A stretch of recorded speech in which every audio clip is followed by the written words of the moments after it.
집행공탁 사무실에 있다가 이제 집으로 와가지고 밥 먹고 진행합니다. 집행공탁 어렵죠? 자, 한번 잘 따라 해보면은 완벽하게 정리하는 기회를 가질 수 있도록 하겠습니다. 자, 법원 그 공탁 실무 집행공탁 파트 피시고, 자, 집행공탁은 요렇게 집행공탁이란 것은 집행법원의 지급위탁에 의해서 당사자한테 돈을 주는 절차입니다. 이거 배당이 배당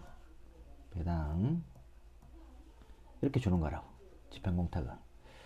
자, 그래서 우리 늘 했던 거, 자, 집행하고 공탁 끊어서 읽고, 공탁을 하는데 그 주소지가 지금 집행법에 관한 거다. 요 정도만 뭐 이해하시고 넘어가면 되고요. 이 집행공탁도 궁극적으로는 그 돈 변제하는 거다. 따라서 변제 효력이 이제 인정되고 있다. 이 부분 뒤에 뭐 좀 자세하게 이 부분은 집중적으로 다른 제도와 비교해서 할 거니까 돈 갚는 거다, 그죠? 변제하는 거다, 이렇게 하시고. 또 이 파트가 좀 중요합니다. 공탁 요건이나 절차 등이 차이가 있기 때문에 집행 공탁을 해야 되는데 변제 공탁을 하거나 그 반대인 경우에 수리해서는 안 됩니다. 수리해서는 안 된다. 수리하더라도 자, 이거는 뭐다? 부적합한 공탁에 대해서 무효다. 그래서 변제 효력이 생기지 않는다. 까지 정리를 하고요. 집행 공탁의 종류 뭐 넘어갑니다. 그죠? 이런 거 할 시간이 없어요.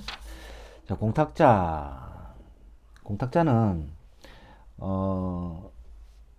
집행 채무자나 제3 채무자 등이 이제 공탁을 한다. 좀 해볼까요? 가불병. 그래서 요 피압류 채권을 이렇게 압류를 하죠, 그죠? 압류를 하면은 제3 채무자 병은 이렇게 248조에 따라서 공탁을 할 수 있다. 공탁하는 사람이 누구다? 제3 채무자. 그 다음에 이렇게 가압류가 됐다 이거죠. 가압류가 됐을 때 채무자는 공탁할 수 있다, 그죠? 28이죠. 그래서 제3 채무자도 공탁자가 될 수 있고 제3 채무자도 공탁자가 될 수 있다. 그리고 집행기관, 이 법원이라고 보면 됩니다. 법원, 공탁관, 이런 사람들도 뒤에 보면은 공탁을 할 수 있는 공탁자로 기재되어 있습니다. 자, 여기서 하나 보고 넘어가죠. 그래서 집행 절차에 부수되는 집행공탁은 성질상 제3자가 공탁할 수 없습니다. 제3자 공탁 금지. 전에 뭐 기억나나요? 제3자 가능한 거 뭐 있죠? 제3자 가능한 거 전시간에 배운 재판상 보존 공탁, 그 다음에 변제 공탁, 이런 거는 제3자도 공탁을 할 수 있다. 자, 밑에 특히 채무자가 아닌 제3자가 해방 공탁할 수 있느냐, 이런 문제가 있다. 불가능하다. 자, 불가능하다. 이유를 한번 볼게요. 자, 여기 보세요. 너무 굵다. 자, 다시. 자, 지우고. 갑, 을, 병, 채권자, 채무자, 제3 채무자. 이렇게 채권 가압류를 했어요. 가압류가 되고 나서 을이 공탁소에 28이죠. 가압류 해방 공탁을 한다고. 해방 공탁을 하면 이렇게 회수 청구권이 생기죠. 회수 청구권이 생긴다. 그래서 갑이 나중에 승소 판결 받아가지고 이 돈을 가져갈 때는 이렇게, 그죠? 집행채권, 피압류 채권 이렇게 압류해서 가압류 해방공탁 됐으니까 가압류에 기한 본압류 이렇게 해서 추심이나 전부 해가지고 돈을 갑이 갖고 올 수 있죠. 그런데 만약에 제3자가 공탁을 했다고 가정을 해봅시다. 채무자의 친구 Z라는 사람이 대신 이렇게 공탁을 했어요. 28이죠. 해방공탁. 그러면 이제 얘가 회수 청구권을 갖고 있죠. 그러면 갑은 을에 대해 가지고 승소 판결을 받고 나서 을의 재산인 회수 청구권을 집행을 해야 되는데 다른 사람한테 이렇게 회수 청구권이 있잖아. 그리고 갑은 을에 대해서는 아무런 집행 채권이 없어요. 집행 권한도 없고 집행 채권이 없어. 그러면은 갑은 승소하더라도 이렇게 돈을 가져갈 수 있는 근거가 없단 말이야. 근거가 없다.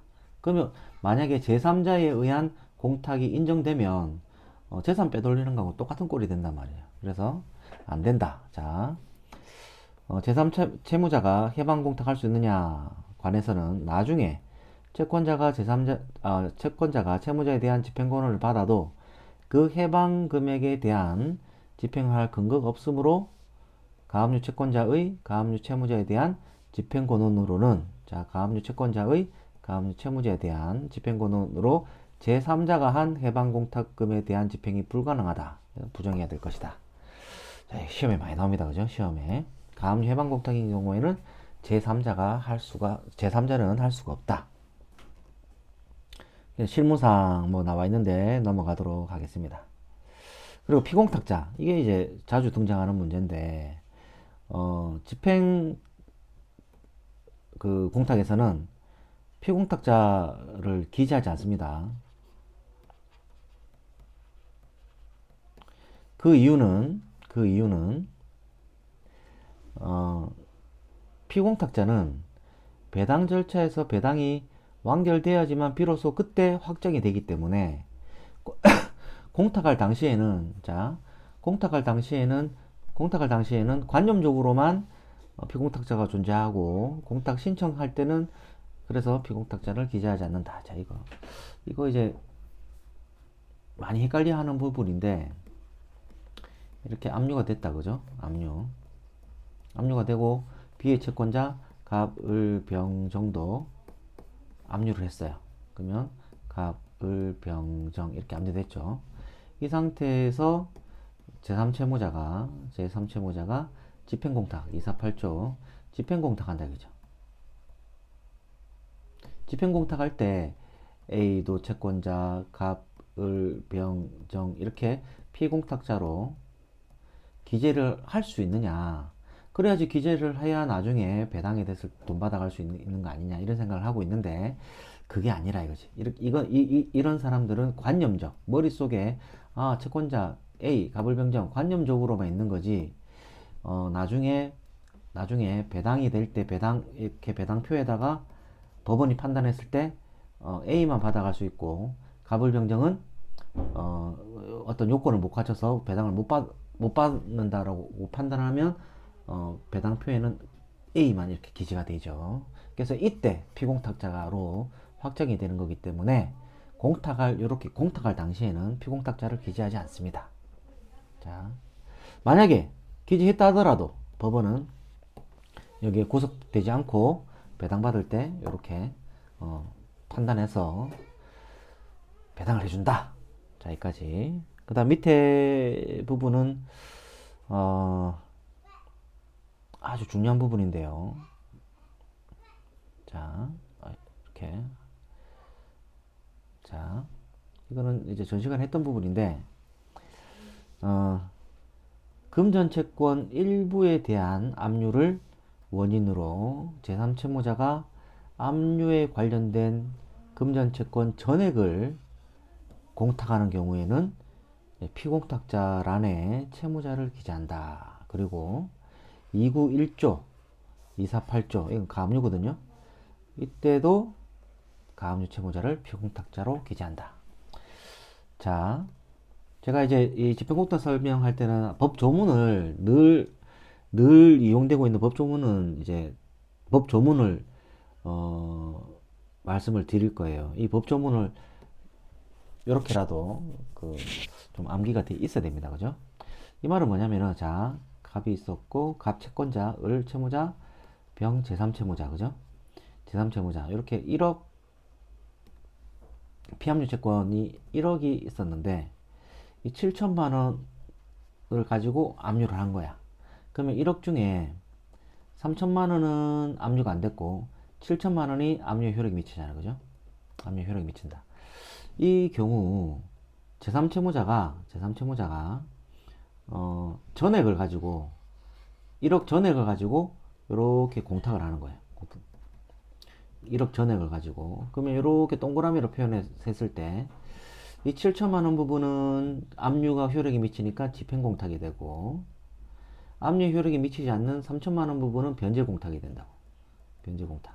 그래서 일부 금전채권에 압류가 돼서 제3채무자가 전액 공탁하는 경우에는 이 3천만 원 부분에 대해서는 변제공탁의 그 효력이 있으니까 그때는 을을 피공탁자로 기재하게 돼 있다. 피공탁자. 피공탁자로 기재된다는 것은 이 꼴은 뭐다? 출청을 갖는다는 거죠. 출청을 갖는다. 딱. 그래서 을은 공탁소에 대해서 이 3천만 원 부분에 대해 가지고 공탁금 출급 청구권을 갖는다. 출청을 갖는다. 자, 이거 전 시간에 처음에 오리엔테이션 시간에 제가 이걸 많이 했죠. 그죠? 굉장히 중요하다 이거. 굉장히 중요하다. 그 다음 밑에 가압류 291조는 가압 채권자, 채무자, 제3채무자에서 가압류가 됐다. 가압류. 오직 가압류만 된 상태에서 병이 공탁을 하는 거죠. 법조문은 248 이거는 압류고 그죠? 가압류는 291 이렇게 준용하게 돼 있다고. 그래서 248, 291 이렇게 두 개를 적어준다 이거죠. 그래서 가압류만 된 상태에서 공탁이 되면은 을은 공탁금 출급 청구권을 가져요. 공탁금 출급 청구권을 갖는다. 따라서 을을 피공탁자로 기재한다. 중요합니다. 그죠? 중요합니다. 일부 압류가 됐는데 전부 제3채무자가 공탁하는 경우 오직 가압류만 있어가지고 제3채무자가 가압류된 금액을 하든 자 금전채권의 전부 또는 일부에 대한 가압류를 원인으로 가압류만 끼어 있으면은 가압류 채무자를 피공탁자로 기재한다는 게 굉장히 중요합니다. 그 다음 밑에 내려가서 자, 이 경우에 각 피공탁자 채무자죠. 의 주소증명서면을 첨부를 하여 공탁 통지서를 발송해야 된다. 공탁 통지서. 위 경우 압류의 효력이 미치지 않는 부분은 변제 공탁의 성격이 있기 때문이다. 이랬는데 자, 이거 한 가지 더 우리가 확인을 하고 가지고죠. 이렇게 이 두 가지 같은 경우 제3채무자는 이렇게 공탁을 하고 나서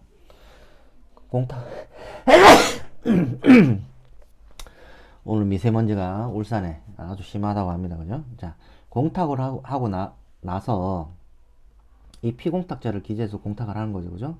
그럼 얘도 공탁됐다는 사실을 알아야 되기 때문에 여기에 공탁 통지서를 보냅니다.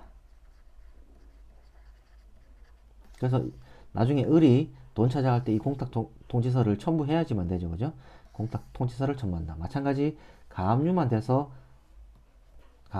상태에서 248, 291 공탁을 하게 되면 채무자가 공탁금 출급 청구권을 갖는다 그랬죠? 그래서 을한테도 공탁한 다음에 공탁 통지서를 보냅니다.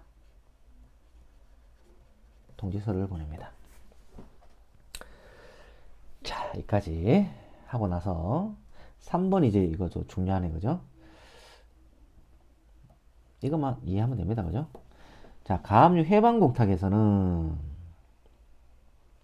이 가압류 해방 공탁의 실행 방법은 판례하고 실무가 공탁금 회수 청구권에 대한 집행설이다. 따라서 피공탁자라는 기재하지 않는다. 자, 이걸 제가 볼 건데요. 이게 왜 이게 중요하죠. 왜 헷갈리냐면 지금 이렇게 가압류했을 때 가압류만 있는 경우에 제3채무자가 공탁했을 때는 피공탁자 기재한다 그랬고 지금 가압류 해방 공탁에서는 기재하지 않는다니까 헷갈린다고. 그러니까 이게 중요하단 말이에요. 시험 나오면 무조건 틀리는 거고. 자, 가압류 해방 공탁 한번 볼게요. 가압류 해방 공탁은 가압이 채권자, 채무자, 제3채무자 상태에서 가압류가 됐어. 그럼 공탁은 누가 합니까? 이거부터. 공탁 누가 해? 을이 하잖아, 을이 채무자가. 채무자가 공탁을 요렇게 공탁소에 한다고. 282죠. 공탁을 하면 을은 회수 청구권을 갖는다. 그지? 회수 청구권을 가져. 회수 청구권을 갖고 이 갑이 나중에 자 갑이 을에 대해서 1, 2, 3 가압류했죠. 가압류하니까 이거 해방 공탁했지. 그 다음에 본안 승소 판결 받아가지고 이 강제 집행을 어떻게 하느냐에 대한 판례 실무 입장이 공탁금 회수 청구권에 대한 집행설이라 그러잖아요. 그러니까 가압류 해방 공탁에서 승소한 사람은 이렇게 집행권을 갖고 채무자가 제3채무자가 갖고 있는 이 회수 청구권을 압류 추심한다고. 이렇게 한단 말이에요. 그죠? 이렇게 한다고. 그러니까 가압류 해방 공탁인 경우에는 원시적으로 애초부터 피공탁자 이런 게 있을 수가 없다. 이런 뜻이죠. 그죠? 그래서 피공탁자란 자체가 존재하지 않는 나중에 서식 보면은 가압류 해방 공탁할 때는 피공탁자란을 아예 없애버렸어. 아예. 자꾸 실무에서도 가압류 해방 공탁하면서 피공탁자를 자꾸 갑으로 적으니까 아예 그냥 이거 없애버렸다고. 2008년부터 없애버렸다고. 그래서 가압류 해방 공탁에서는 피공탁자를 기재하지 않는다. 여기까지. 또 플러스 지금 이 회수잖아. 회수 혹시 재판상 보증공탁에서 자 이걸 어떻게 주나? 이렇게 다 지워버리네. 지우고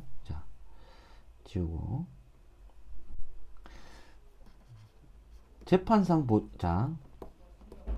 가압류 해방 공탁에서 이렇게 공탁소에 282조 해서 회수 청구권 요걸 이렇게 집행한다 그랬죠. 근데 자 우리가 전 시간에 재판상 보증공탁할 때 재판상 보증공탁도 이렇게 채무자가 이 회수할 때 여기에 담보제공 명령이 있었단 말이에요. 그죠? 담보제공 명령이 여기 붙어있기 때문에 회수하려 그러면 담보 취소를 한 다음에 요거를 회수한다 그랬어요.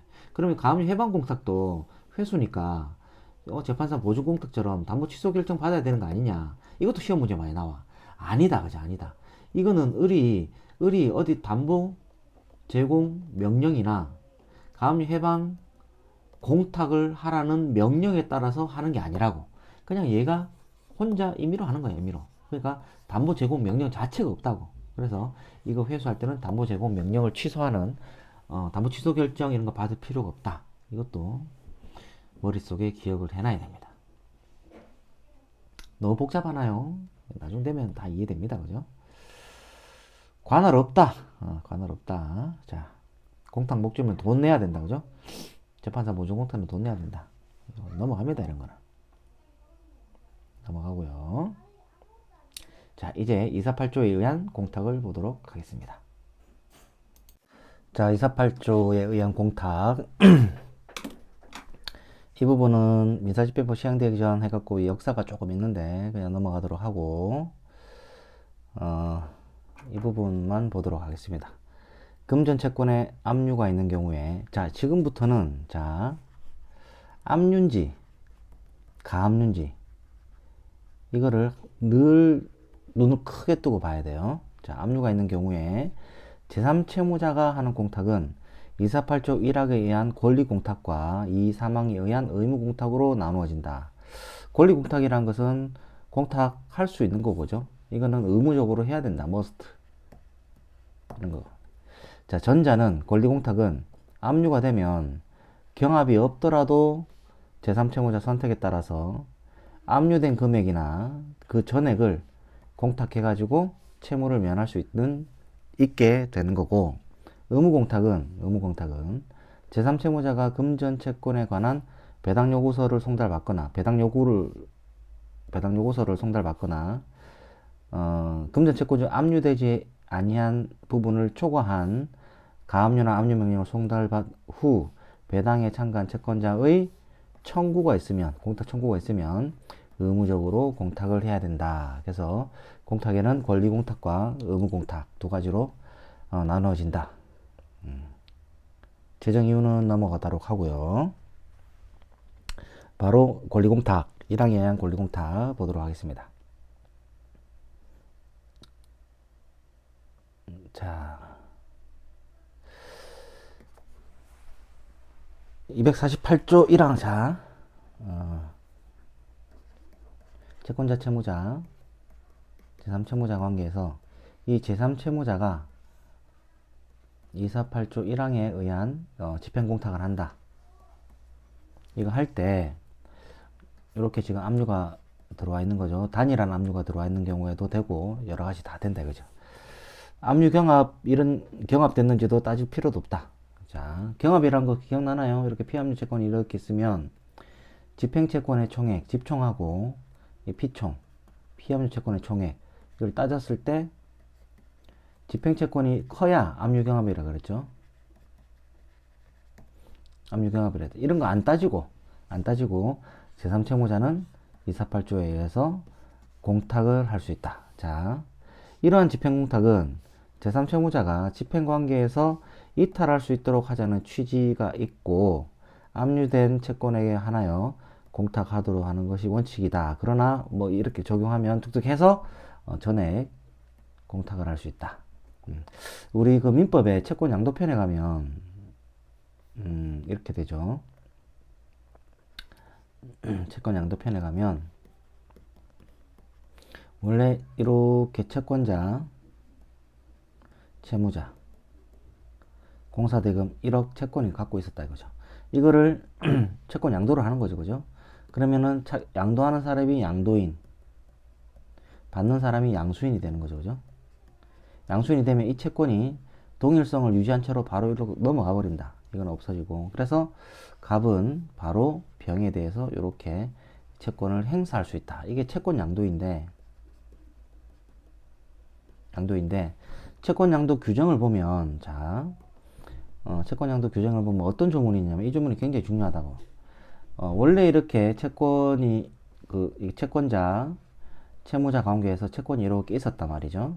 있었으면 채권 양도는 갑하고 을 둘 사이에 채권 양도 양수 계약을 하는 거야. 그러면은 병이 이 채권 양도 양수 계약에 빠져 있단 말이지, 그지? 그래서 법리가 병은 갑하고 을 사이에 채권 양도라는 우연한 사정에 따라 우연한 사정으로 갑의 지위가 불리해지면 안 된다. 즉 갑의 병의 채권자가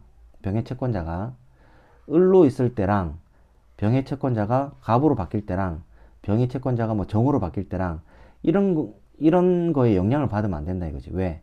원래 병이 을하고 사이에서 갖고 있던 이 채권에 뭐 항변권이 붙어 있다든지 이럴 때는 이 항변권을 그대로 간다. 그대로 간다. 이게 채권 양도 규정이 있어.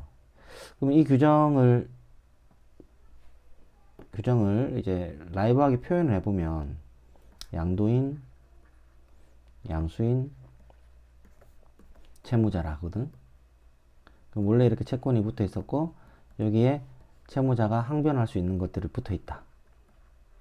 그러면 민법 조문에 뭐라고 되어 있냐면 채무자는 양도인에게 대항할 수 있었던 사유, 뭐 변제를 했다든지 상계를 할 게 있다든지, 즉 양도인에게 대항할 수 있는 사유로 양수인에게 대항할 수 있다. 이런 규정이 있어. 왜? 채권의 동일성이 유지된 채 이 채권이 여기로 갔기 때문에 이 항변권도 따라가는 거지. 그래서 양도인한테 대항할 수 있는 사유로 양수인한테도 대항할 수 있다. 이런 조문이 있다고.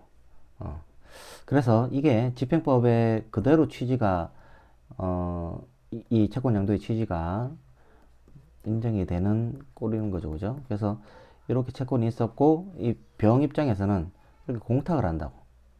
공탁을 하는데, 자꾸 압류가 막, 갑을 ABC도 막 압류가 들어오니까, 계속 압류가 들어오니까, 이 복잡해. 병 입장에서. 이 내가 누구한테 돈을 갚아야 되는지, 전문가가 아니면 잘 모른단 말이에요. 그러니까, 나 그냥 공탁해버리겠다. 그래서 248조 1항에 공탁할 수 있는 권리를 병한테 이제 주고 있다. 그 취지의 내용들이 이렇게 쭉 적혀 있다고. 한번 읽어보시고. 자, 이제 각계전투가 시작되는 거죠. 자, 공탁해야 되는 금액 부분인데요. 자, 지우고. 자, 공탁해야 되는 금액에서 채권 전부가 압류된 경우, 이런 거 잘 보였지. 압류인지 가압류인지. 채권 전부가 압류된 경우. 예를 들어, 병이 갑에 대한 1,000만 원의 대여금 채권을 집행채권으로 하여. 자, 읽어보면, 그림을 이제 그려야 되는데, 이 그림은 이렇게 되지. 병이 갑에 대하여 1,000만 원의 대여금 채권을 이제 집행채권이라. 이 위치가 집행채권이니까 하여 갑의 을에 대한 1,000만 원 물품 대금 전액을 압류한다. 이게 피압류 채권이죠. 갑의 을에 대한 물품 대금 1,000만 원 채권을 전액을 압류했다. 채권 압류는 제3채무자한테 송달대의 효력이 발생하니까 압류 결정문이 송달된다. 송달됐다. 압류한 경우에 을은 제3채무자 을은 압류된 채권의 전액을 공탁해야 된다. 248조 1항. 을은 압류된 채권 1,000만 원 전액을 이제 248조 1항에 따라 공탁해야 된다. 자, 다만 병은 갑이 을에 대해 1,000만 원 물품 대금 채권을 가지고 있는 줄, 갑이 을에 대해 물품 1,000만 원 채권을 가지고 있는 줄 알았는데, 실제로는 갑이 을에 대해 700만 원 채권 밖에 갖고 있지 않았다. 이 1,000만 원짜리인 줄 알았는데, 이제 깔 거 까고, 얘도 상계할 게 있어가지고, 깔 게 까고 7천만 원만 있다. 또는 일부가 양도, 자, 이 1,000만 원 중에 정한테 3천만 원을 양도해 버렸어. 양도인. 이렇게 3천만 원 넘어갔어. 또는 제3채무자 상계, 이렇게 받을 게 있어서 상계하는 거. 상계로 인하여 700만 원으로 피압류 채권이 700만 원이 되면 700만 원만 이제 공탁하면 되는 거죠. 그죠? 공탁하면 된다. 이 말은 뭡니까? 정리하면은 을은 내가 줄 돈만 공탁하면 되는 거야. 내가 줄 돈만. 줄 돈이 700만 원인데 생돈 다시 300만 원 맞춰가지고 1,000만 원 공탁하는 게 아니라 내가 이제 채무자 갑한테 대항할 수 있는 사유만큼 이렇게 공탁하면 된다. 자, 그 다음 일부가 압류된 경우, 이 경우 중요하죠. 그죠? 이 경우 중요하죠. 일부가 압류된 경우. 자, 예를 들어 갑의 을에 대한 위채권에 대하여 병이 700만 원만 특정하여 압류를 하였다면, 자, 병이, 자, 지우고 다시 색깔. 병이, 채권자가 갑이 을에 대해서 갖는 채권을 이제 압류를 하는데 700만 원, 병이 700만 원만 특정한다. 700만 특정한다.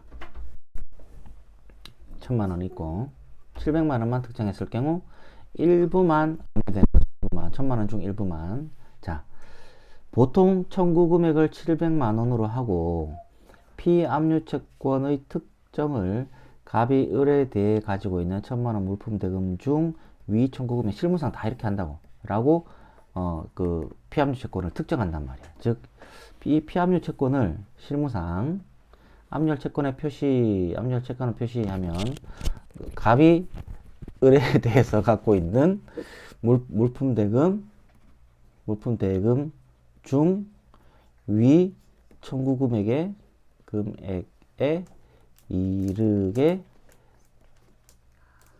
이르게 될 위 청구 금액 이르게 헷갈리네. 위 이렇게 되기까지 자 지금 우리 예소미가 갑자기 딸이 들어와가지고 이 강의하는데 지금 집중이 떨어졌습니다. 자, 잠깐만.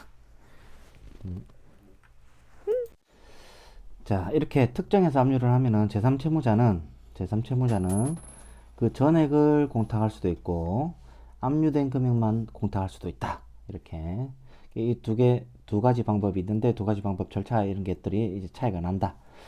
자, 피압류 채권이 집행채권액을 초과하는 경우, 자, 집총하고 피총이 있으면 피압류 채권이 집행채권을 초과하죠. 이게 더 크다 이거지. 이 경우에는 본래 공탁 금액은 압류에 의해서 구속받는 부분에만 한정되는 것이 타당하고 나머지 부분은 특별히 공탁에 면책받을 필요가 없다. 그렇지만 압류된 부분만 공탁하는 경우에 나머지 부분은 다시 채권자에게 변제를 해야 되는 거기 때문에 복잡하다. 따라서 제3채무자 불이익을 피하기 위해서는 이런 전액을 공탁할 수 있도록 권리를 부여해 준 거다. 그래서 결국 일부만 압류되었음에도 전액을 공탁하면 공탁금 중 압류 효력이 미치는 금전채권은 집행공탁으로 봐야 하고 압류 금액을 초과하는 부분은 압류 효력이 미치지 않으므로 변제공탁으로 봐야 된다. 자, 여기까지 전에 설명드렸죠. 굉장히 중요합니다. 자, 여기서 이렇게 변제공탁이 될 경우에 우리 민법상 변제공탁 하려고 그러면은 수령 거부 뭐 이런 게들 요건이 필요하죠. 근데 이런 요건이 있어야 하는 것은 아니고 그냥 통으로 전액 압류할 수 있다. 여기까지. 자, 한편 해가지고 넘어가는데 이 부분은 뭐 실무상 이렇게 정리가 되지 않은 것 같은데 한번 그래도 설명을 해보겠습니다. 압류금지 채권이 있어. 압류금지 채권. 압류금지 채권을 포함해가지고 공탁하는 경우에 이때는 변제공탁으로 봐가지고 이 부분은 채무자를 기재해야 되는 거 아니냐라고 하는 견해가 있고 이게 실무로 이제 보인다라고 하면서 가로 안에는 다른 견해죠. 이제 압류금지 채권에 해당하는 금액에 대해서는 집행법원이 이제 사유신고하게 되면 불수리 결정을 한 다음에 그냥 출급해 가도록 하는 게 옳다는 견해도 있다. 경청할 만한 내용이죠. 압류금지 채권에 해당하는 부분에 대해서 압류 효력은 무효다. 그죠? 무효. 이를 간과한 채 공탁 전액을 배당재단이 뭡니까? 나눈다. 그죠? 주소가 지금 배당 절차니까 그럼 재단에 있는 것은 돈이라는 거예요. 자, 배당재단으로 하여 추심 채권자에게 배당된 경우에 압류 채무자는 배당표에서 배당을 받을 것으로 기재된 다른 채권자를 상대로 배당 이의소를 제기할 수 있다. 허국 선생님은 요거 좀 이해 안 되실 거예요. 그죠? 이거 크게 중요한 건 제가 볼 때는 아니다. 나중에 설명할 기회가 있으면은 설명을 따로 드리도록 하겠습니다. 이자 지연 손해금 보면 자, 이렇게 이제 압류가 되면 피압류 채권이죠. 피압류 채권이 압류가 이렇게 딱 된다. 그러면은 이 피압류 채권에 여기에 붙어 있는 이자 이거 어떻게 할 거냐. 이자 이거 별도로 또 점점 이렇게 원금이 있으면 이자가 계속 발생하죠. 이거 싹 다 계속 압류를 해야 되느냐? 그게 아니다. 그죠? 한번 압류가 되면 원금이 압류가 되면 법정 과실도 압류가 된다. 근데 차이점은 이 전에 압류 결정문이 도달하기 전에 이렇게 발생했던 이자들은 어떡하냐? 이거는 이 압류의 효력이 미치지 않는단 말이에요. 이거를 집행하려면 별도의 압류를 거쳐야 된다. 자, 여기까지 보고, 압류 효력은 압류 명령이 제3채무자한테 송달된 뒤에 발생하는 이자 이런 것 등에 다 미치고 송달된 이후의 이자 이런 것들도 포함해서 공탁을 해야 된다. 그래서 제3채무자가 제3채무자가 이렇게 공탁을 할 때, 지금 요 1억, 원금 1억, 플러스 공탁할 때까지 이자까지도 합한 금액을 공탁해야 된다. 여기까지. 따라서 변제기부터 공탁일까지 지연손해금을 더하여 공탁하는 것이 필요하다.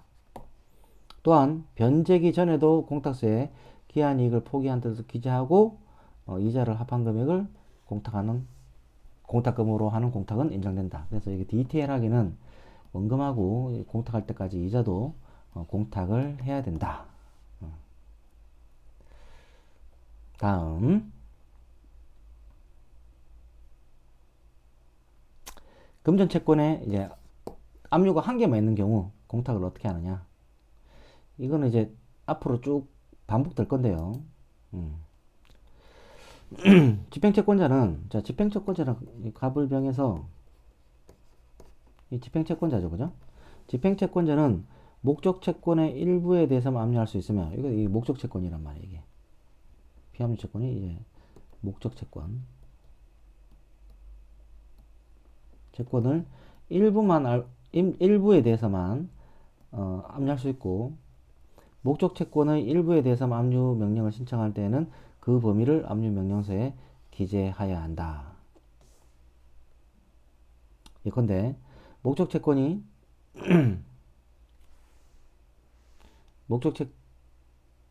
집행채권자가 500만 원인 집행채권 한도에서 압류한 경우에 목적채권 1000만 원 중 500만 원 부분만 압류한 것이 된다. 자, 이게 1000만 원짜리고 500이면 이렇게 압류했다.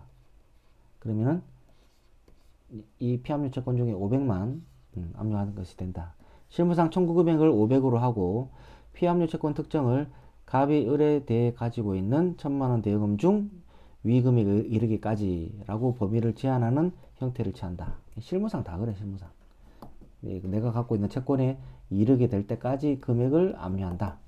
이와 같이 일부만 압류된 경우에는 제3채무자 선택에 따라서 일부만 압류된 금액만 압류할 수도 있고 전액을 공탁할 수 있고 전액을 공탁할 수 있다. 둘 이상의 가압류, 압류, 가압류가 있고 압류된 금액이 합계액이 피압류 피총이죠. 압류에 관련된 금전채권, 집총보다 적은 경우에도 해당한다. 그래서 전액을 공탁하거나 일부를 압류된 것만 공탁할 수 있다. 그래서 갑은 압류된 금액만 공탁하는 경우에 어떠느냐? 압류된 금액만 공탁할 때 248조 1항에 의한 공탁은 제3채무자가 공탁을 통해서 채무를 면할 수 있도록 함으로써 제3채무자한테 부담을 덜어주는 제도이다. 따라서 이거 읽어보시기 바랍니다. 그럼 어디로 가느냐? 금전채권만 압류한 경우에 공탁의 성질을 받고 공탁 절차. 절차는 자 단일한 압류에 이렇게 압류된 금액만 공탁한다 이제. 이때 절차 압류된 것만 공탁한다. 이러면은 248조 1항으로 기재한다. 아까 공탁서 봤죠, 그죠? 공탁서 보니까 여기에 근거 법조문 쓰는 게 있었죠. 그때 248조 1항 기재하고 이렇게 공탁할 때는 이런 제3채무자한테 A의 압류 결정문이 왔죠, 그죠? 이거를 첨부해야 된다. 압류 결정문 4번을 첨부해야 된다. 이 경우 집행공탁이므로 제3채무자는 이렇게 공탁한 이후에 집행법원에 사유신고를 한다. 자, 이렇게 공탁을 하면 공탁서를 이렇게 받죠. 이 공탁서를 이렇게 받는다고. 아까 봤죠? 공탁서를 가지고 공탁을 하면 공탁 공무원이 이렇게 공탁서를 준다고. 그럼 요거 하고 돈 가지고 가서 은행 갖고 납부하면 접수빵처럼 도장에 빵빵 찍힌 공탁서를 준다고. 이 공탁서를 집행법원에 제출하면서 사유신고한단 말이야. 사유신고. 그럼 공탁서는 여기가 있겠죠? 집행법원에. 지금 A라고 기재했지만 A의 그 압류 명령을 발한 집행법원을 뜻합니다. 이렇게 사유신고를 하면은 이게 배당요구 종기 된다. 배당요구 종기. 자, 이것도 되게 중요합니다. 공탁서가 지금 어디 가는지를 잘 봐야 돼. 그 다음,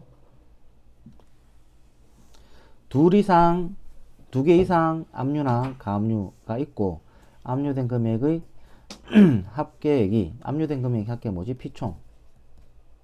피총이 압류에 관련된 금액보다 적다. 피총하고, 집총이 있는데, 집총이 크단 얘기지. 집총이.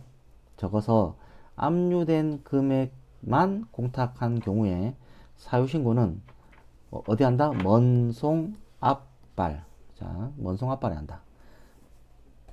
즉 A, B, C 이렇게 A의 압류가 왔고 갑의 압류도 왔어. 갑의 압류, 뭐 을의 압류도 있고 을의 압류. 이랬을 때 제3채무자 C가 공탁을 한다, 그지?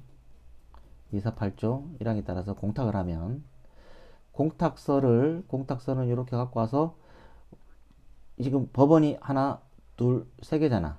어디 이 공탁서를 주냐 이거야. 어디에? 그때 먼저 먼송 앞발에 먼저 송달된 A 법원에 사유신고를 한다. 그림 그리니까 빨리빨리 되잖아, 그지? 그 다음 자, 넘어가서 이제 마번에 제3채무자가 공탁 후 사유신고하면 배당 절차가 진행되므로 공탁금 전부는 배당재단에 포함되어 집행법원 관리하에 놓이게 된다. 따라서 집행법원의 배당 절차에 의해서 배당 채권자로 확정된 자만이 피공탁자가 되어 집행법원의 지급 위탁에 의한 공탁금 출급이 된다. 자, 여기까지.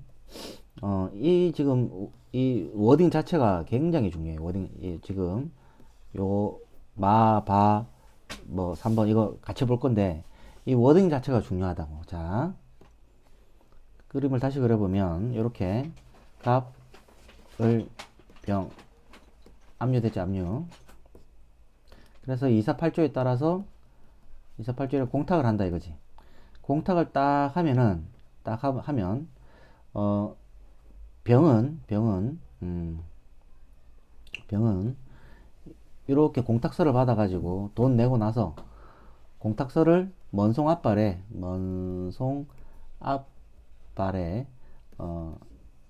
공탁서를 첨부해서 사유신고한단 말이야.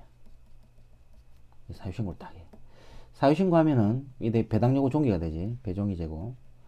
배당요구 종기가 되면서 나중에 배당으로 간다. 배당 절차를 간다고. 자, 그래서 다시 봐봐. 공탁 후 사유신고를 하면 배당 절차가 진행되어 공탁금 전부는 배당재단에 포함되고 집행법원 관리하에 놓인다. 따라서 집행법원의 배당 절차에 따라 가지고 배당 채권자로 확정된 사람만이 피공탁자가 돼서 돈을 출금하는 거야. 자, 그래서 우리가 원칙 첫 시간 오리엔테이션 공부할 때 요 제3채무자가 이렇게 공탁하면 샷다 내려간다 있잖아. 샷다.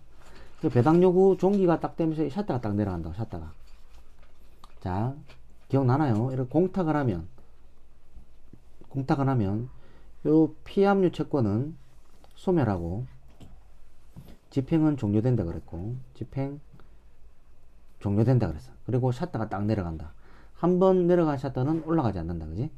그래서 이까지 절차, 그러니까 관념상 절차가 이루어지고 나면은 자, 공탁서를 요렇게 먼송 앞발 사유신고 그러면은 샷다가 딱 내려가고 배당요구 종기가 되고 이 피압류 채권은 소멸하고 집행은 종료돼 버린다고. 이걸로 끝. 즉 채권 압류는 압류 절차, 그 다음에 현금화 절차, 그 다음에 배당 절차가 있는데 이거 다 끝나버린다고. 배당 절차만 남아있는 거지. 배당 절차만. 이게 종료된다고. 종료. 배당 절차만 남아있다. 그래서 이 배당 절차에서 집행법원에서 배당표를 만들어서 배당받을 수 있는 채권자는 A, 각, 을, 병, 정 이렇게 얼마 그 다음에 Z는 빵원 이런 식으로 정해줘야지만 얘네들이 배당 채권자로 확정이 돼서 출급을 할 수 있다. 엄청 중요해요 지금. 자, 따라서 요 교재로 돌아와서 공탁 신청할 때는 피공탁자가 있을 수 없죠, 그죠? 집행공탁 같은 경우는 집행법원에 지급위탁이란 말은 배당이야, 배당. 이걸로 돈이 지급되는 거기 때문에 나중에 이렇게 배당표가 확정돼야지만 피공탁자가 생기니까 공탁 신청할 때는 피공탁자가 있을 수 없다. 그래서 피공탁자를 기재하지 않고 당연히 공탁 통지서도 첨부할 필요가 없다. 즉 공탁 통지서 같은 경우에는 자 지금 공탁을 하고 사유신고할 때 248조 1항에 사유신고할 때 공탁 전에 그 전 페이지에서 채무자한테 공탁 통지한다 그랬죠. 채무자한테 공탁 통지를 하는 것은 공탁 출급 청구권이 있을 때만 하는 거예요. 피공탁자가 있고 피공탁자가 있단 말은 출급 청구권이 있다는 거죠. 이게 있을 때만 공탁 통지를 한다고. 그래서 얘가 이 돈 찾아갈 때 공탁 통지서를 첨부를 해야 되거든. 그러니까 지금은 피공탁자가 있을 수 없으니까 공탁 통지서도 첨부할 필요가 없다. 공탁 후 압류 명령이 실효된 경우 이거 보라고. 자, 하나하나 이거 채권 집행은 논리가 그대로 이어지기 때문에 한 번만 잘 잡아놓으면 쉽다고. 자, 갑, 을, 병 이래가지고 피압류 채권이 있었고 공탁한다며요. 자, 공탁하면 어떻게 된댔지? 반복이야, 반복. 공탁하면 이렇게 공탁서가 있고 공탁서를 이렇게 먼송 앞발에 제출하고 사유신고한다 그랬지. 사유신고하면 어떻게 된다고? 샷다 내려간다. 샷다 딱 내려간다. 샷다 내려가고 이거 소멸되고 집행은 종료된다. 자, 그래서 어떻게 되느냐 보자 이거지. 문장으로 보자. 문장으로. 금전 채권에 대한 단일 압류를 원인으로 하는 공탁 248조 1항 근거로 이루어진 후 공탁 원인이 된 압류 명령의 신청이 취하되거나 압류 명령 취소 결정 효력이 발생하는 경우에 자, 언제? 공탁된 이후에. 자, 잘 봐야 돼. 공탁된 이후에 공탁자인 제3채무자가 공탁 원인 소멸을 이유로 공탁을 회수할 수 있는지 또는 압류 채무자가 피공탁자로서 직접 출급할 수 있는지 문제가 된다. 자, 여기까지. 자, 봐봐. 이게 뭐냐? 이렇게 지금 공탁이 됐지. 공탁이 되고 나서 제3채무자가 회수할 수 있는지. 그 다음에 압류 채무자가 내가 피공탁자로서 출급할 수 있는지. 이걸 두 개 물어본다고. 이걸 왜 물어보냐면 이렇게 공탁된 이후에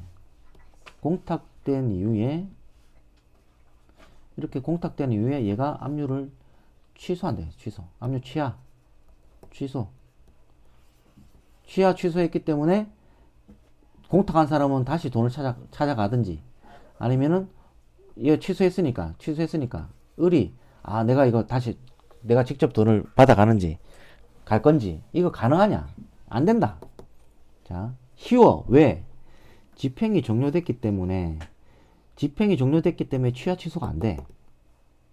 오케이? 이걸 잘 봐야 돼. 나오면 틀려 무조건 이거는. 자, 피압류 채권이 소멸하고 집행이 종료된다고 제가 굉장히 누누이 강조했죠, 그죠? 자, 강제 집행이 개시되고 강제 집행이 계속 중이고 강제 집행이 종료됐다. 압류, 취하, 취소 이런 거는 요 때만 된다고. 요 때만. 경매 넣기 전에 뭐 취하 이런 거 생각할 수가 없지. 그리고 끝났다. 마찬가지. 끝났다. 취하 취소 이런 거 생각할 수가 없어. 자, 여기까지.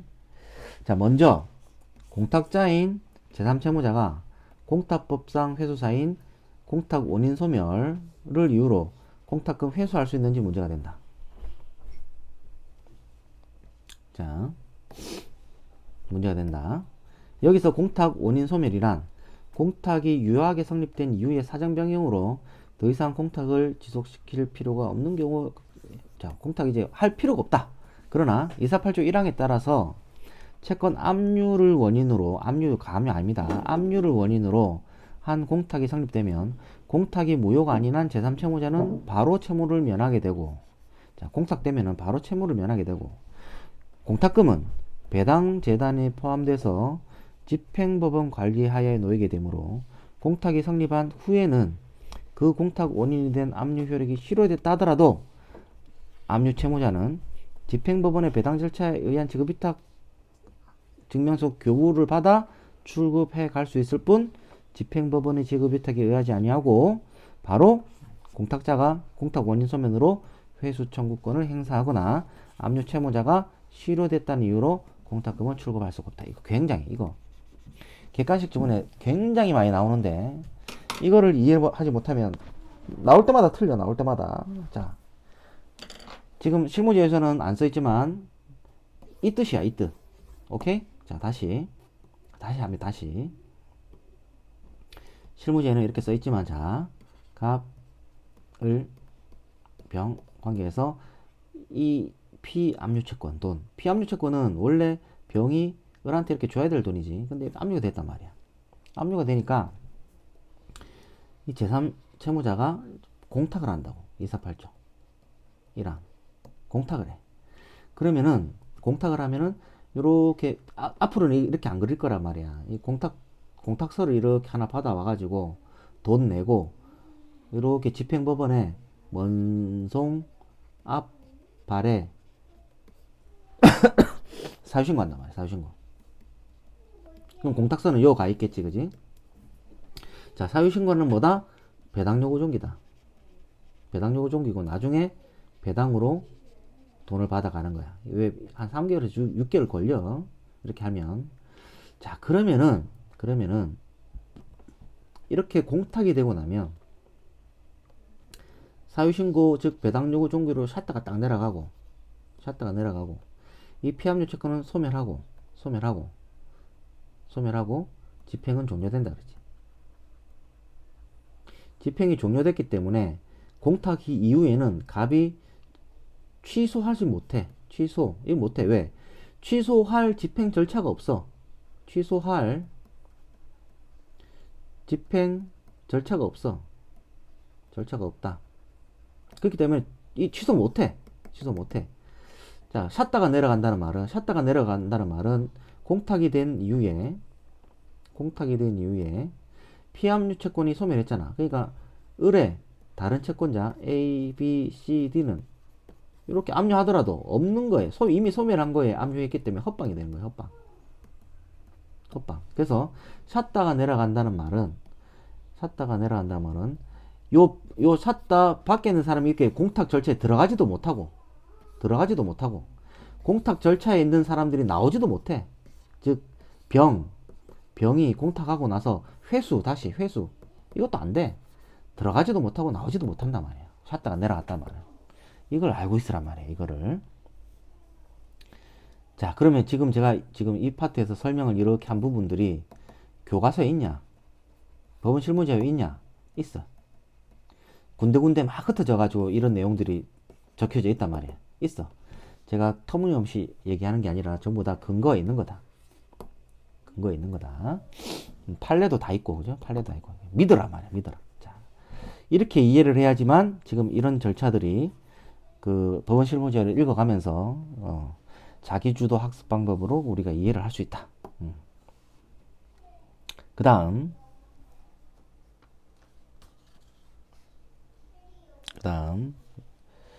이게 한꺼번에 팍팍 넘어가니까 이게 불편하네, 그지? 읽어볼게요. 색깔 자꾸 바꿔야지, 그지? 지겹잖아. 나번에 금전 채권 일부가 압류됐다. 압류와 관련된 금전채권 전액을 공탁한다. 이걸 읽으면은 금전채권 일부가 압류됐다. 그래서 전액을 공탁한다 할 때 지금 이런 금전채권, 압류와 관련된 금전채권 이런 말이 나오면 금전채권이 집행채권하고 피압류채권이 있는데 피압류채권인 거예요. 자, 이렇게 이것도 중요하잖아, 그지? 이렇게 피압류채권이 있는데 7천만 원, 집행채권은 7천만 원, 이거 1억, 피압류채권 1억이 있는데 이 전액을 공탁한단 말이지. 이렇게 1억을 전액 공탁한다. 그러면 내가 그리는 대로 하랬잖아, 그지? 그리면 이거 문제만 맞추면 되는 거잖아. 이렇게 피압류채권을 이렇게 그리고 1억 중에 압류된 7천하고 3천을 나눠. 그러면 이거는 집행공탁, 이거는 변제공탁이라 그랬잖아. 변제공탁이니까 피공탁자를 기재하고 피공탁자를 기재한다는 말은 출급청구권이 생긴다는 뜻이지. 그러면 을은 이렇게 출청이 생겨. 3천만 원에 대해서 이까지 딱 그림을 딱 그려놔야 돼. 나머지는 전에 우리가 학습했던 내용하고 똑같아. 제3채무자는 이렇게 공탁서를 가지고 와가지고 다시 원송 압발에 하면 원송 압발에 제출하지. 제출하면은 집행공탁 부분은 사유신고하고 그러면 배당요구 종기가 되고 배당요구 종기에 따라서 이렇게 샷다가 딱 내려간다고. 샷다 내려갈 때 이 7천만 원 부분에 막 샷다 내려가는 거지. 3천만 원은 샷다가 안 내려가는 거야. 배당요구 종기가 되고 배당 절차를 통해서만 돈을 받을 수가 있다. 그리고 이 피압류 채권은 소멸하고 집행은 종료된다. 그치? 집행은 종료된다. 자, 여기까지 읽어보도록 하겠습니다. 공탁 성질은 일부만 압류된 경우에 전액 공탁할 수 있는데, 자, 초과하는 부분은 변제 공탁이다. 많이 했잖아, 그지? 절차 이런 것들이 시험에 나와요. 자, 절차 전액 공탁할 수 있으므로 한 건으로 공탁할 수 있다. 자, 이렇게 3천 변제 공탁 따로 7천 집행 공탁 이렇게 말고 한 건으로 세트로 할 수 있다.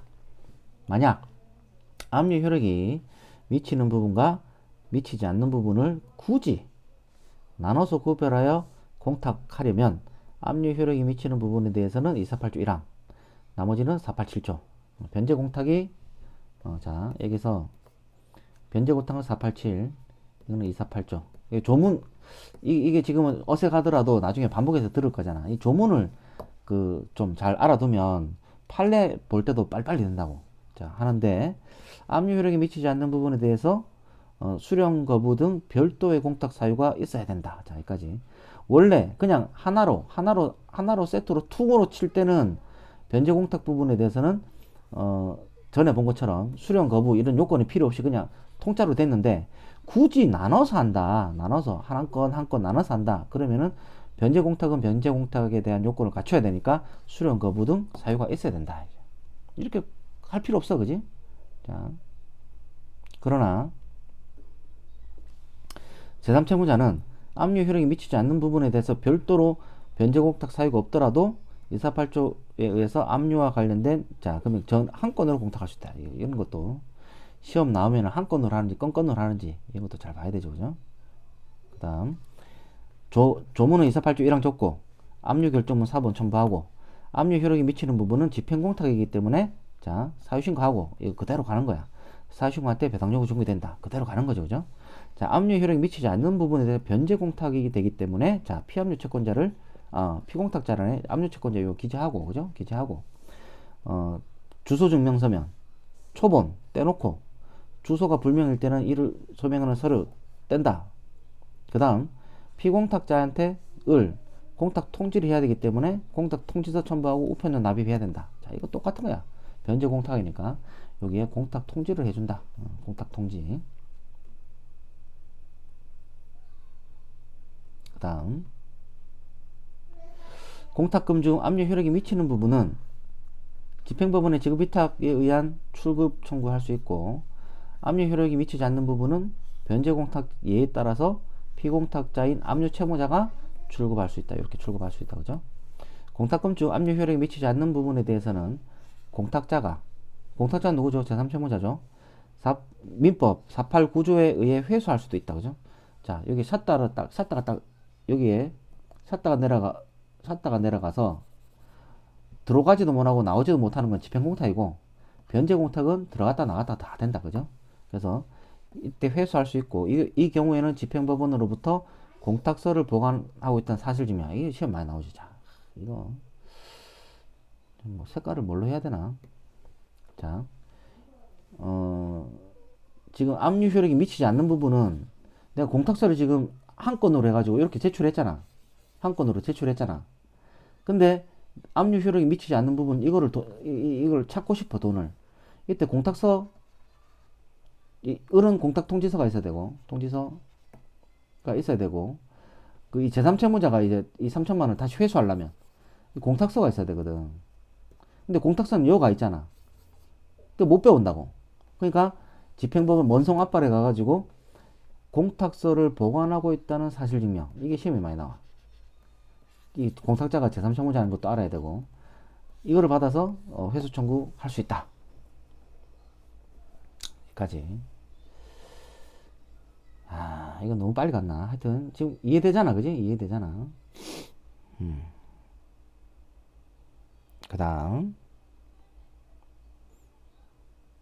압류경합. 좀 쉬었다가 하겠습니다. 그 다음 이제 압류경합 235조 압류경합. 자, 공탁은 집행공탁이므로 압류된 금전채권만 공탁하는 경우와 동일하다. 다만 압류채권의 총액이 집행채권 총액이죠. 피압류채권액보다 많은 중복압류의 경우에 각 압류 효력은 채권 전액이 확장되므로 235조 단일 압류 등 경우처럼 금전 채권 중 일부만을 공탁할 수는 없다. 즉 235조 확장이 되면 일부만 공탁할 수 없고 전액을 해야 된다. 전액. 근데 여기서 이제 봐야 되는 부분은 이걸 봐야 돼. 이거 압류와 가압류 경합 포함하는 거야.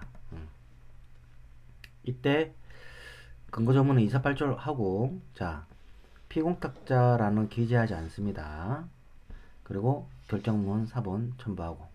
한편 제3채무자가 248조 1항에 따라서 압류가 경합되어 있음을 이유로 공탁이 유효하려면 전액을 공탁하여야 하지만, 제3채무자가 전액을 공탁하지 않아 집행 공탁 효력이 인정되지 않는다고 하더라도 일부만 했다 이거지. 일부만 모르고 공탁이 수리되고 오케이, 공탁관이 오케이 수리되고 공탁된 금원에 대해서 배당이 실시돼 가지고, 자, 배당까지 끝났다면 집행 종료됐죠. 그 공탁이 되어 배당 금액에 대한 변제 효력은 있다. 변제 효력은 있다. 자, 여기까지. 자, 제3채무자는 즉시 공탁서를 첨부해서 그 내용을 서면으로, 자, 집행법원에 신고하죠. 그죠? 그리고 사유신고할 법원은 어디? 원성 앞발이다. 즉 중복되는 거예요. 중복. 이제 의무공탁을 보도록 하겠습니다. 의무공탁은 배당 요구하거나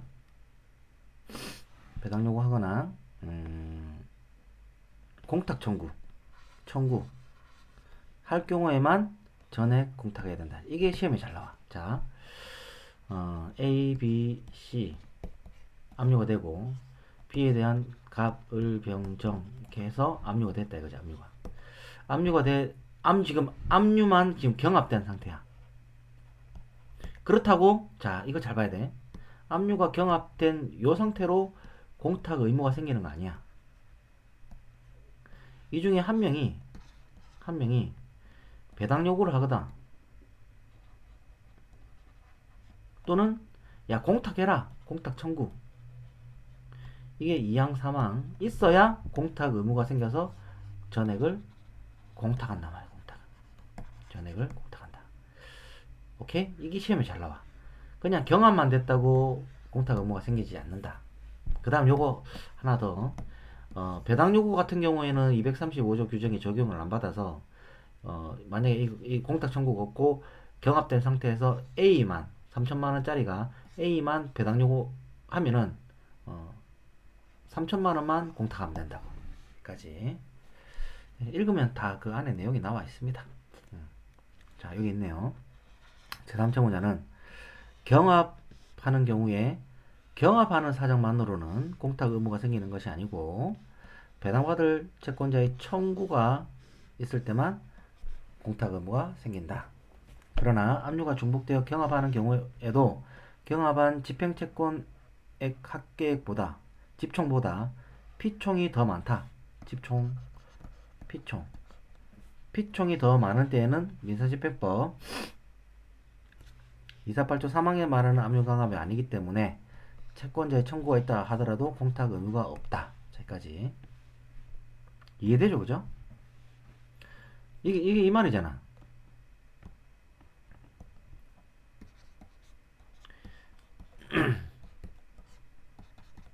여기 7천, 3천 이렇게 압류가 됐는데 이게 2억이다.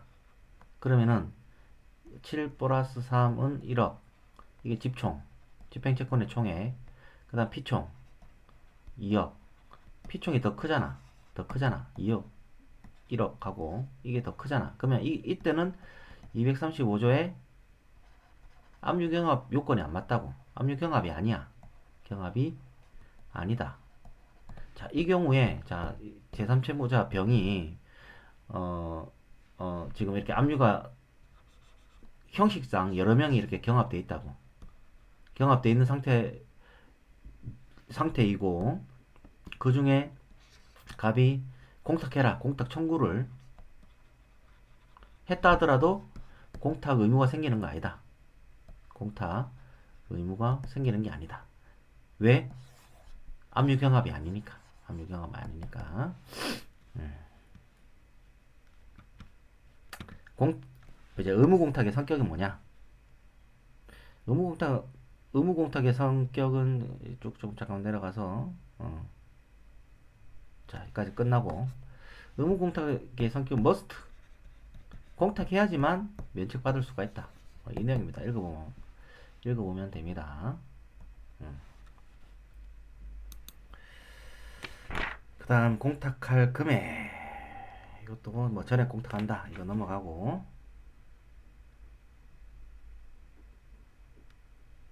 넘어갑니다. 공탁 절차에서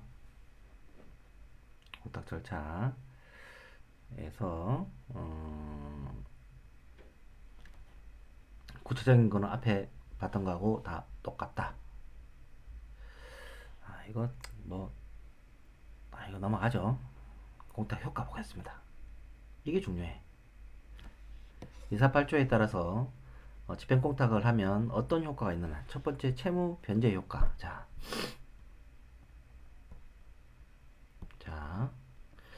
이번에는 잠깐만 이거를 좀 분위기를 바꿔봐야지. 이렇게 자, 공탁 효과 이게 중요하다고. 248조. 자, 갑, 을, 병. 이렇게 248조 공탁한단 말이야. 자, 공탁하면 자, 이 집행공탁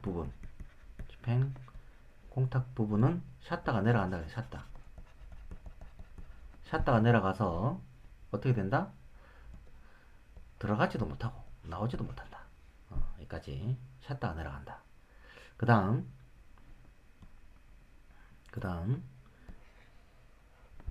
이렇게 공탁서를 원송 앞발에 보낸다 그죠? 원송 앞발에 보내고 사유신고한다. 사유신고하면은 배당요구 종료된다. 배당요구 종료되면 샷단 내려간다 그랬지? 샷단 내려가면 나중에 배당 절차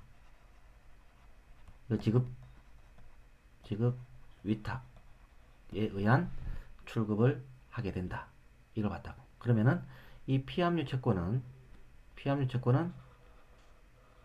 소멸하고 집행은 종료된다.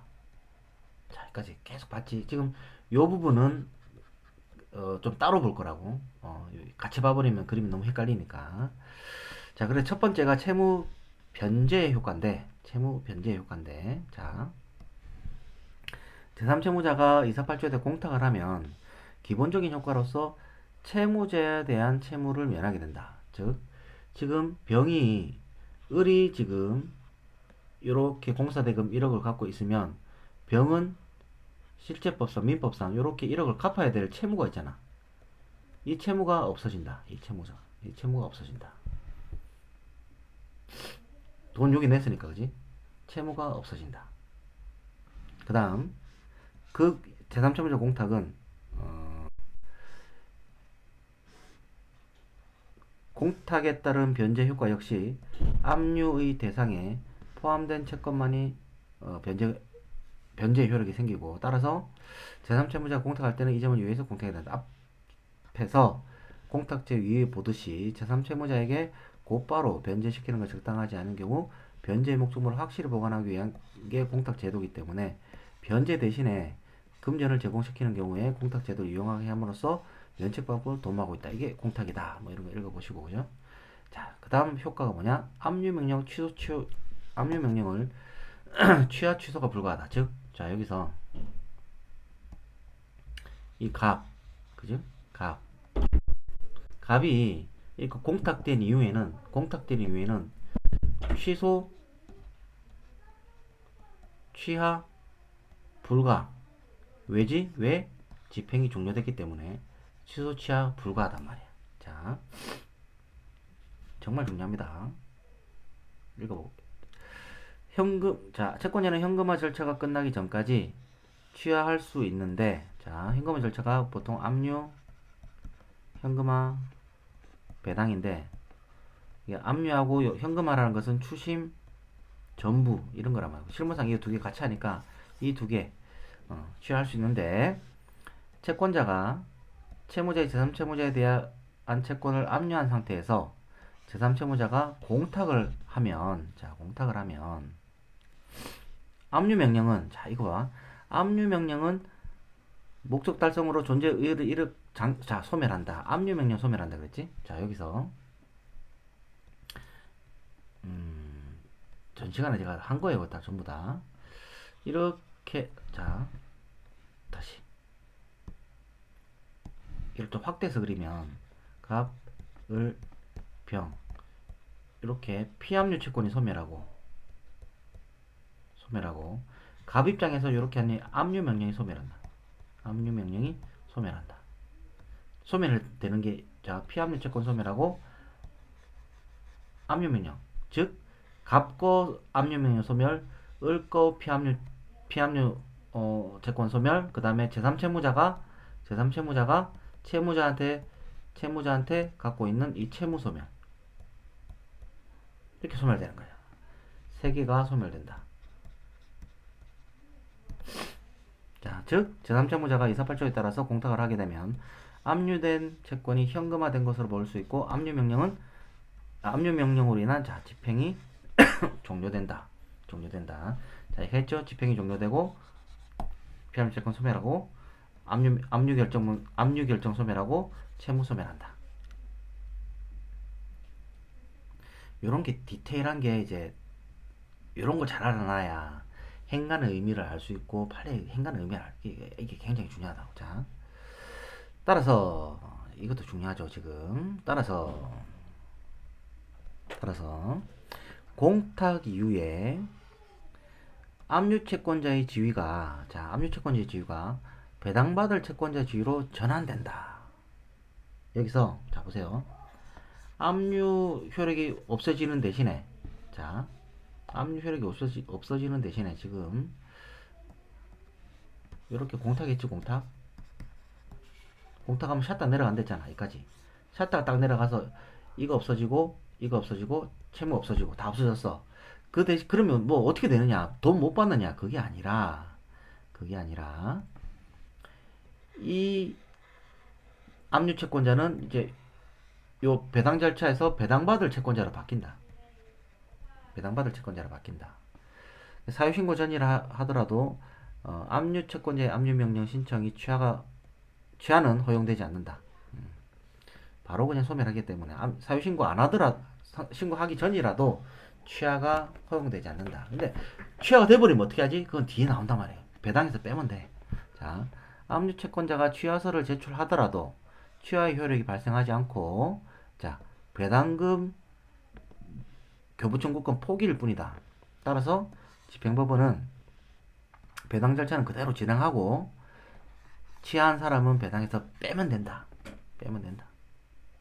따라서 248조 공탁된 후에 압류채권자가 압류명령을 취하하거나 취소된다 하더라도 압류명령 효력이 소급적으로 소멸시키는 게 아니라서 배당 수령권 여의 문제만 남게 된다. 즉 요것만 문제된다. 그 다음 배당가입 차단료 발생. 샷다 내려갔다는 뜻이지. 자, 배당가입 차단료는 배당 절차 등으로 배당 절차 등의 가입을 차단하는 효력을 말한다. 샷다. 이렇게. 예를 들어 을이 병에 대해 가지고 있는 채권을 갑이 압류한다. 자, 지우고. 을이 파란색은 잘 안 보이네. 자, 을이 병에 대한 가지는 채권을 이제 갑이 압류한다. 이렇게 채권을 압류한다. 한 경우에 또 다른 채권자가 언제까지 압류 감유 배당 요구를 하면 집행법원에 의해서 배당을 받을 수 있는가 문제가 된다. 언제까지? 이거는 배당받을 채권자를 확정하는 데 필요한 개념이다. 이것이 꽤 중요하죠. 그죠? 집행공탁 등금전에 대해서 배당가입 차단료가 발생하지 않는다면 공탁금을 대상으로 하는 배당 절차는 개시될 수가 없고, 개시한다 하더라도 누구한테 돈 줄 줄 모른다. 따라서 배당가입 차단료가 없으면 배당받을 채권자를 특정할 수 없게 되기 때문에 집행법원으로서는 마이크가 멀리 가 있네. 잘 들렸나 모르겠다. 집행법원으로서는 누구를 채권자를 할지 확정할 수 없기 때문이다 하면서, 자, 언제까지?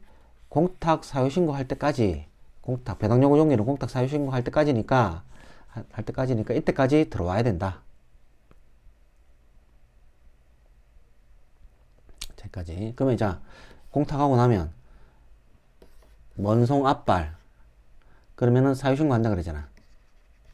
이 사유 신고를 해야 딱 샷다가 내려가서 못 돌아간다 이거지.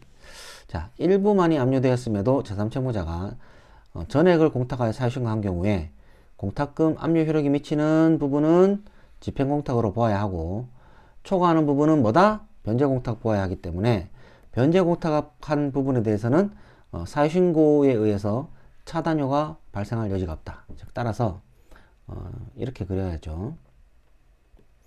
이렇게 집행공탁된 부분은 샷다 내려가고, 변제공탁 부분은 샷다가 안 내려간다. 그지? 요거는 샷다 내려가고. 그래서 이건 들락날락 할 수가 있고, 이거는 들락날락 못 하는 거죠. 그죠? 배당가입 차단료가 샷다 내려갔다고 표현하면 됩니다. 그죠? 자, 뒤에는, 뭐 다 반복되는 거고, 반복되는 겁니다. 하나, 뭘 볼까? 이거 한번 볼까? 자, 가령 제3채무자 갑은 을에 대하여 부담하고 있는 대여금 채권 100만원 중에 일부에 대한 병의 압류 추심 명령을 송달받고 대여금 채무액 전액을 248조에 집행공탁할 수 있다. 자, 여기까지 뭐 했던 거잖아. 그지? 제3채무자가 갑이고 을에 대해서 부담하던 100만원, 그 다음에 병이 압류 추심했다 이거지. 압류 추심 50만원. 이때 공탁금 중 공탁금은 얼마를 공탁하나요? 전액 100만원 공탁. 100만원 공탁하면 이렇게 되고, 하나는 변제, 하나는 집행, 이렇게 되겠죠. 그죠?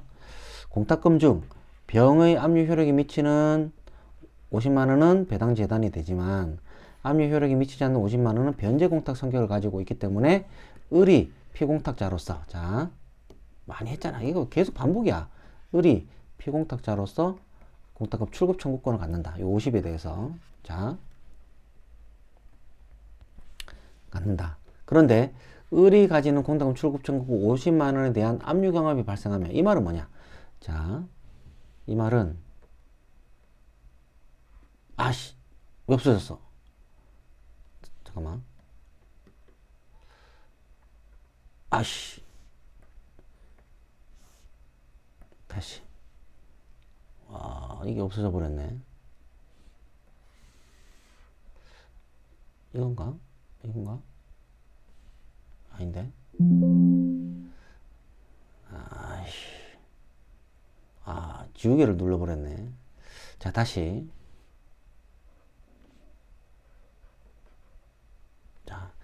자, 압류 경험이 발생하면 공탁가는 사유신고하고, 제3채무자 갑의 사유신고에 게시된 거와 별개의 절차를 진행한다. 이 말은 뭐냐면, 자, 아까처럼 갑이 제3채무자였고, 병 100만원 있었고, 50만원 압류가 됐다. 그지? 그러니까 제3채무자가 100만원 전액을 공탁을 했다. 그러면은 50만원 부분에 대해서는 집행공탁이고, 나머지 50만원 부분은 변제공탁인데, 변제공탁이 되면은 채무자가 요렇게 공탁금 출급 청구권이 생긴다. 50만원 요 부분에 대해서는 출급 청구권이 생긴다. 이 상태에서 지금 을이 가지는 공탁금 출급 청구권에 압류 경합이 발생한단 말은, 자, 압류 경합이 발생한다는 말은, 자, 을의 채권자 무가 자기의 집행채권을 가지고 요걸 압류한 거야. 요거 이 말이야. 이 말 이거라고. 을이 가지는 공탁금 출급 청구권이니까 을이 가지는 공탁금 출급 청구권에 압류 경험이 생긴다. 그러면 무가 이렇게 압류하고, 그 다음 Z도 이렇게 압류하고, F도 이렇게 압류해. 이 경합이 제3채무자인 그 공탁 공무원한테 무 Z F의 압류 결정문이 송달됐단 말이지. 이게 압류 경합이 생겼을 때는 이 공탁관이 사유신고한다고. 사유신고. 공탁관이 사유신고, 제3채무자니까 공탁관이 사유신고하는데 어디 하느냐? 여기에 먼송 앞발에 사유신고한단 말이야. 이러면은 이에 앞서 제3채무자 갑의 사유신고에 의해 게시된 것과 별개의 이거와 아까 갑이 사유신고한 거, 갑이 이렇게 먼송 앞발에 사유신고한 거와 별개라면 별개로 배당 절차가 진행된다. 여기까지. 요거만 이해를 좀 해봅시다. 자, 이렇게 해서 248조 1항에 대한 집행공탁 끝났고, 가압류, 그 다음에 가압류하고 이제 해방공탁 쪽에 좀 남아있네요. 그죠? 좀 쉬었다가 하겠습니다.